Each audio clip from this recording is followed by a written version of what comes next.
સંઘ પ્રદેશ દમણનો છેલ્લા 5 વર્ષથી સારો વિકાસ થઈ રહ્યો છે કે જેથી પ્રવાસીઓ ઉનાળાના વેકેશનમાં સમય ગાળવા માટે દમણ પર પસંદગી ઉતારતા રહ્યા છે। ત્યારે દમણનો વિકાસ ગોવાની જેમ કરવામાં આવી રહ્યો છે કે જેથી છેલ્લા 5 વર્ષમાં પ્રવાસીઓની સંખ્યા બમણી થઈ ગઈ છે। જ્યારે વેકેશનનો માહોલ હોય ત્યારે તો પ્રવાસીઓની સંખ્યા 5 ગણી થઈ જાય છે। દમણના તમામ દરિયા કિનારે વોકવે બનાવવામાં આવ્યો છે। નમો પથ તરીકે જાણીતા આ વોકવે પ્રવાસીઓનું પસંદગીનું સ્થળ બની ગયું છે। હાલમાં દમણ દરિયામાં પ્રી મોન્સૂન એક્ટિવિટીને કારણે ભારે ભરતીનો માહોલ જોવા મળી રહ્યો છે કે જેથી દમણના જંપોર જેટી દેવકા જેવા તમામ બીચ પર હજારોની સંખ્યામાં પ્રવાસીઓ મુલાકાત અર્થે આવતા હોય છે। દમણમાં આવતા પ્રવાસીઓ ઐતિહાસિક કિલ્લો, ચર્ચ, એશિયાની સૌથી મોટું પક્ષીઘર, night market, toy train, go karting, adventure sports તેમજ વોટર સ્પોર્ટ્સની મજા માણી રહ્યા છે। એક સમય દમણમાં માત્ર વલસાડ તેમજ સુરતના લોકો ખાવા પીવાની મજા માટે આવતા હતા, જો કે હવે ગુજરાતના અન્ય જિલ્લાઓમાંથી પણ લોકો દમણ વેકેશન ગાળવા આવી રહ્યા છે।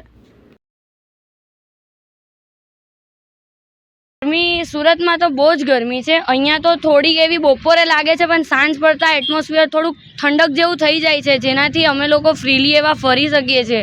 અને સુરતમાં તો બહુ જ તાપ છે અને જે પ્રમાણે આપણા દમણમાં જે બીચ એરિયા ને બધું બેસવા માટે, ટુરિઝમ માટે જે પ્રમાણે બેઠક બનાવી છે એ પ્રમાણે બધા જ લોકો એન્જોય કરી શકે। અને જો એવું બપોરનો ટાઈમ હોય અને આપણે અહીંયા એશિયાનું સૌથી મોટું પક્ષીઘર બન્યું છે જેમાં બધા જ લોકો સાથે મળીને એન્જોય કરી શકે। ત્યાં વિવિધ પ્રકારના પક્ષીઓ બી છે, એટલા ડેવલપ થઈ ગયા છે। જે પ્રમાણે ગોવામાં આપણે જોઈએ કલંગુટ બીચ, બટરફ્લાય બીચ, એ જ પ્રમાણે અહીંયા બી કેટલા બધા બીચ ડેવલપ થઈ ગયા છે જે બધા સાથે આપણે એન્જોયમેન્ટ કરી શકીએ, સારા એવા ફોટો ઉતારી શકીએ, પ્રી વેડિંગ ઉતારી શકીએ।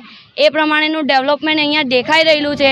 અને જે પ્રમાણે આપણે જોઈએ દેવકા છે, જંપોર છે, દેવકામાં તો સારો એવો ગાર્ડન બી ડેવલપ થઈ ગયો છે જેમાં નાની ટોય ટ્રેન છે જેનાથી નાના મોટા બધા જ સાથે મળીને ટ્રેનમાં એન્જોય કરી શકીએ છીએ। અને જે પ્રમાણે આપણે જોઈએ સુરતથી આવવાવાળું પબ્લિક હોય તેને શું જોઈએ? ખાવું, પીવું ને મોજ।